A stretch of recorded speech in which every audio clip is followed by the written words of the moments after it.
welcome to E3 Strength. My name is Earl, and over the next 7 minutes, we're going to be foam rolling.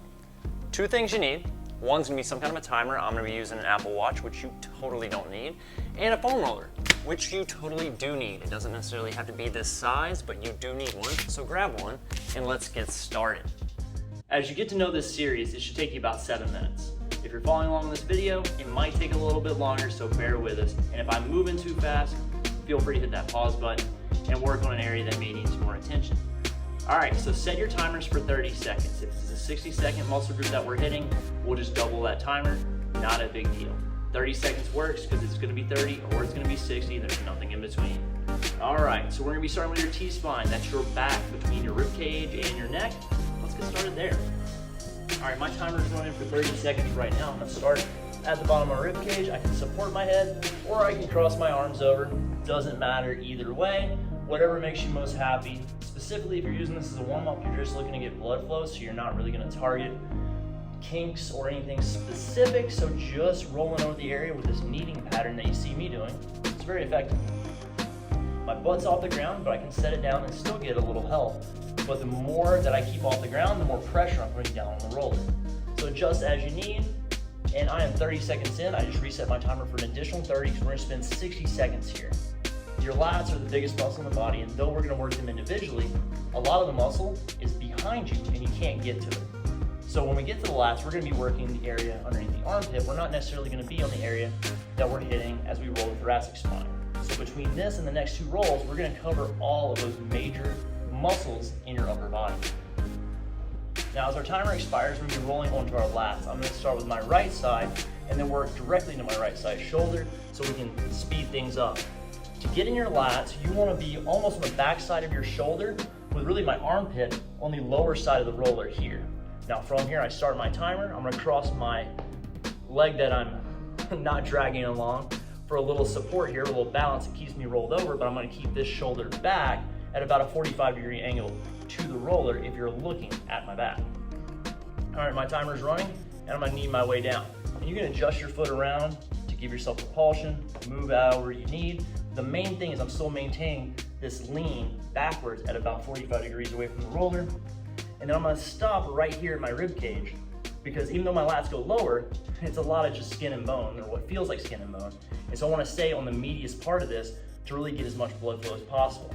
As you get closer to the shoulder, especially if your shoulder experiences a lot of friction, pain, and problems, you're gonna feel some knots in the upper parts of your lats or your teres minor and rear delt, which are that upper part where we started. Now that I've got that done, I'm just gonna go ahead and flip over onto that same side shoulder. Now, as you see me do this, I'm gonna face you so you can see, doesn't really matter which way you face. We're gonna try and make a little bit of an A-frame with this guy, and it's gonna sit in the crease right between my chest and my arm. Now from there, the biggest thing you gotta do here is keep your head supported. When you're working on your shoulder, it creates tension in your neck. So if you're tensing your neck to keep your head up, then you're not gonna let your shoulder relax. So keep your head down. And you can just stay here for 30 seconds. I'm gonna start my timer. If you wanna feel like you're really doing something, you can knead back and forth in this area, but since we're working small muscles, the kneading is small and we're not gonna move too far inside or outside of this crease. Another application that you can do is raising the palm to the ceiling like you see me doing now, and that drives the anterior side of this big bone into the roller, which pushes all the muscle that's in front of it into the roller, creating more blood flow. But again, you want to do what feels best for you. Whatever you think gives you the most benefit, feel free to try either or. So that takes care of all my right side upper body. I still have to do my left side lat and my left side shoulder. That's where we're headed next. Go ahead and restart that timer again. Back to 30 seconds, and there it is. And we're gonna start working our way down our lats. And again, I'm leaning back. That's the most important thing to do. So I'm not on my side, I'm on my back, but toward the outside. Like we mentioned, we're gonna hit this area, not everything between where the roller is now on the spine. We've already covered that in our T-spine roll, which is the first thing that we did. In 30 seconds, you should get roughly one lap. Got a little extra time, spend some time around the armpit. That's gonna be most beneficial for the shoulder, or work back down on the lat to loosen that up some more as well. Either way, it's gonna be beneficial, so do whatever you can in 30 seconds. Now that 30 seconds is up, we're going over to this left side anterior delt, the front of the shoulder. Since rolling the lat gets the back of your shoulder, and we're not going to be able to roll the outside, we're going to work the front. Just like we did on our other side, timer's running, and head is supported. From here you can knead like you see me doing. You can also do raises. But again, no matter what you do, try to spend your last 10 or 20 seconds in just a neutral, relaxed position. Because anytime you put pressure or tension on your body's going to want to tense up in response. So if you can just sit here, be still, and breathe, you can let your body kind of melt around this roller and really get deep into the chest, anterior delt, maybe even so much so that you hit that pec minor, which is the tight thing that pulls you forward and creates all that pain and tension around your shoulders. We're now working into the lower body. We're going to start on the right side first, which most people do because they're right-handed. This is going to be 60 seconds from your glutes all the way down to your calves. All right, so all my pressure's on my outside leg. I've already started my timer, and I'm going to do a lap and a half on my glutes. So I'm going to get off my glute on my hamstring. I'm going to work back up. That's one lap. And then that half lap that I'm about to do next, I'm going to take that into my hamstrings and into my calves. So that way each area gets one lap and the glutes get two. Glutes, you got a lot more depth you can reach because you have a lot more tissue and you have a lot more knots there. You don't think about it because you don't really feel them because again, it's a lot of soft tissue. But once you get in there with a foam roller, you realize, man, there's a lot of stuff going on back there. It's also the pivot point for the biggest bone in your body, so you probably should spend some time there. And so that's why we start with a lap and a half. So by the time we get back up, usually sometime around my calf, I'm going to restart my timer. So we get a total of 60 seconds here. And I'm going to work back up. Now I've got a lap and a half, so if I get from my glute now that I'm hitting right now, all the way back up to the top, then I've completed 2 laps. And I'm doing that in a very timely fashion as my timer just now expired. So now we're going to go ahead and roll onto your side.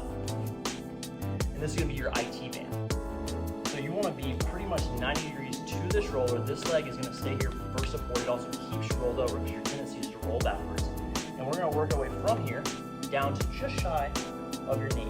And we're doing that over 30 seconds because as you'll find, there's little to no, if you're actually on the IT band, there's little to no tissue here and it hurts. It's very uncomfortable. And so right as I get it right about to the bottom of my quad, top of my knee, that's where I'm going to stop and head back up. And I'm using that same kneading pattern that you saw earlier in just about everything that we're doing. And I'm going to go as high up as almost the top of my pelvis. So the top of your pelvis that you kind of feel right there is just outside the roller. That's where I'm going to stop. Now, we've done all of that, and eventually we're going to work the inner thigh too.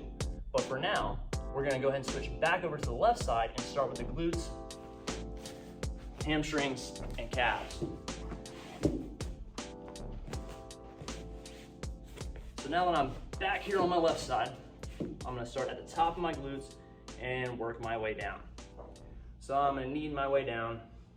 My goal is to shoot for a lap and a half in the glutes because I know it's going to take me a good 30 seconds to get from my hamstring to my calf and back up into my glutes. So once you get that lap and a half, you're going to start working down to the hamstring, which as much as we'd love to spend extra time on the hamstrings, foam rolling doesn't do a lot for your hamstrings. It's great for a warm-up, it's great for blood flow, it's great for cool down to remove lactic acid, but at the end of the day, stretching is going to be your biggest benefit from any hamstring or hamstring related issues that you might be dealing with. That could be an inability to reach the ground in a deadlift. It could be lower back pain that comes and goes as you work out. That's usually hamstring related. Now I'm almost at the end of my second 30 seconds on this leg for a total of 60 as I finish up the upper part of my left glute. And while I'm here, my timer just expired. I then roll over onto the hip and then we work the IT band. Now for convenience sake, you'll see me shift from one thing to another on the same leg, or we do the same thing for the lats and the shoulders.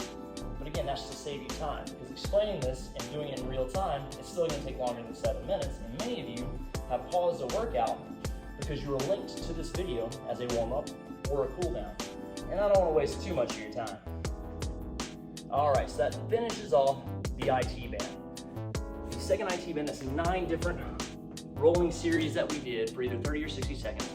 Right now, we're at a total of 6 minutes of what we've been rolling. And we're going for a little bit longer than that. Now we're working on your sartorius. it's the other hip flexing muscle. Your IT band is one, your sartorius is the other. And you're gonna get up as high as you possibly can, essentially in your crotch, which is a funny word, but we're gonna use it anyways because you know exactly where it's at. You're gonna be up as high as you can without damaging any vital internal or external organs that are there, and work your way to just shy of your knee. All right, my timer's running. And again, using that kneading motion that we've been using the whole time, you don't need to deviate from it, it's been effective thus far. And right as I get to my VMO, just above my knee, that's where I'm gonna stop. Because if I get on the side of my knee, it feels like nothing but skin and bone, and that doesn't feel good. As I get back up to the top, right in that last third, as I approach back to my crotch, that's where you're actually hitting the muscle belly. And if you got a little time at the top, you can actually roll your hip forward and kind of hit your psoas, which is just above it, without being too much on this pelvic bone here. Now that I've got that side done, I'm gonna finish with my other side. Now we'll wrap up foam rolling for today. So again, reset your timer for 30 seconds and work your way down. Now I know I'm breezing through this super duper fast because I want to make sure this is timely for those of you trying to do it in real time. Now if you're not trying to do it in real time and you're just trying to figure out some of these different rolls, or perhaps I've sent this to you in an email and you want to do this on your own, or you're just looking for maybe glutes or hams or something that we've told you to do, then those links are going to be in the description of this video. So be sure to click the description, open that up, and you can click on each thing that you want, and it'll take you to the exact spot in the video where we're working on it. And again, if you got a little extra time, you can hit the psoas up here, awesome. But again, that and many of the other things that we go over, we're not going to hit. These 11 different rolls for a total of 7 minutes are all you need to either warm up or cool down. I hope the past few minutes have been as effective for you as they have been for me. Now, if you didn't find this video in a link to one of our many workouts online, and maybe you just stumbled upon it because you were Googling foam rolling, then this is when and where we're going to go over the application process for foam rolling. We mentioned the series that we just did being either a warm-up or a cool down. As a warm-up, you take the 7 minutes to run through the 11 different patterns that we did, and you're going to generate a rush of blood flow to all the major muscle groups in the body. So whether you're working just upper body or just lower body or a combination thereof, you're going to move more effectively, have more muscle activation, therefore metabolize more calories, leading to a faster metabolism and more body fat metabolism at rest. All things you want, right?